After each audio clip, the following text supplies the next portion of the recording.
झालं तरी एफआयआर घ्यावाच लागतो पोलिसांचा, हा दुसरा दाखला त्यांनी तिथं दिला होता।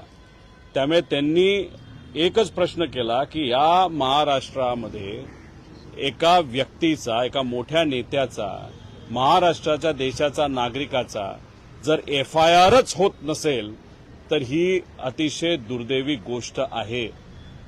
त्या बाबतीत ते काय भूमिका घेतील, कसं घेतील हे आपल्याला येत्या काळामध्ये त्या ठिकाणी कळेलच।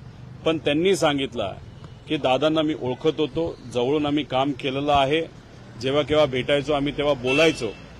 दादा असले काय नाही तर कुणी असलं काय, पण मराठी माणसाला जर न्याय मिळत नसेल तर त्यासाठी जे काय करावं लागेल ते मी आमच्या लेवलला त्या ठिकाणी करू, एवढं त्यांना सांगितल्यानंतर आता विधिमंडळामध्ये तिथं काही आमच्या बैठका आहेत, काही लोकांनी मला वेळ दिली, तिथं जाऊन त्यांच्याशी मी चर्चा करणार आहे।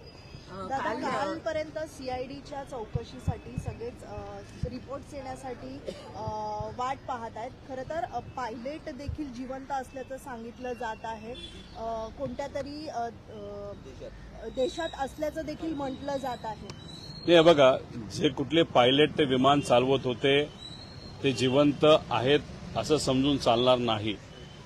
जे आधी पायलट त्यांची नियुक्ती झाली होती, त्यांचं नंतर ते कॅन्सल झालं, ते आधीचे पायलट त्या ठिकाणी आहेत, त्यामुळे तो विषय तिथं राहत नाही। त्यामुळे त्या विमानामध्ये जे कोणी 5 जण होते त्याच्यामध्ये दादा होते, त्यानंतर अटेंडंट माळीताई होत्या, जाधव नावाचे जे सिक्युरिटी होते, पाठक नावाच्या को पायलट आणि कपूर नावाचे मेन पायलट।